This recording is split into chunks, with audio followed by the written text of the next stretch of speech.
Good morning everyone, welcome to my channel, welcome to a new mini blog. তো আজকে সকালটা একদম অন্যভাবে শুরু করেছি পুচকিগুলোর সাথে খেলতে খেলতে। তারপরে আমি গিয়েছিলাম আমার একটা স্টুডেন্টকে নিয়ে ওর স্কুলে ভর্তি করাতে। ওর স্কুল বলাটা ভুল, এটা আমারও একটা টাইমে স্কুল ছিল, যদিও এখন এটা ওরই স্কুল, আমার তো আর স্কুল নেই। আমার মানে কোনো একটা সময় এটা আমার স্কুল ছিল। তো অনেক বছর পর এই স্কুলটায় আসছিলাম, খুব ভালো লাগছিলো, অন্য রকম একটা ফিলিং আসছিল। বেশ পুরোনো দিনের কথাগুলো মনে পড়ছিল, কত বছর হয়ে গেছে এই স্কুলটায় আমি ঢুকিনি। যখন ক্লাস 10-এ পড়তাম তখন লাস্ট এসেছিলাম, কিন্তু তাও সেই সায়েন্স ফেয়ারের টাইমে, তখন পুরো স্কুলটা ঘেরা ছিল অন্যরকমভাবে। তো তখন সেভাবে আর দেখা হয়নি। এখন এসে দেখলাম যে স্কুলটা একদমই চেঞ্জ হয়ে গেছে। মানে সামনের যে রুমটা, মানে যে বিল্ডিংটা তোমরা দেখছো, সেই বিল্ডিংটাই শুধু সেম আছে, বাদবাকি পুরো স্কুলটা চেঞ্জ।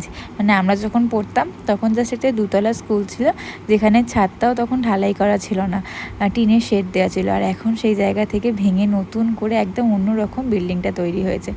তো যাই হোক, এখানে বেশ ভালো লাগছিলো থাকতে। তারপর এখান থেকে বেরিয়ে গিয়েছিলাম একটু বাজার কলকাতাতে। সামনে শপিং মল থাকলে যা হয় আর কি, মন খারাপ হলেই চলো তো একটু ঘুরে আসি।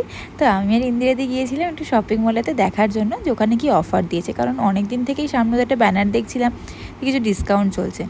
তো আমি তো কিছু কিনলাম না, ওখানে গিয়ে জাস্ট আমি ঘুরে দেখছিলাম কীরকম কী কালেকশন আছে না আছে। স্পেশালি ঈদের জন্যই কালেকশনটা নতুন করে এসেছিলো, আর ডিসকাউন্টও চলছিলো ঈদ পারপাসে।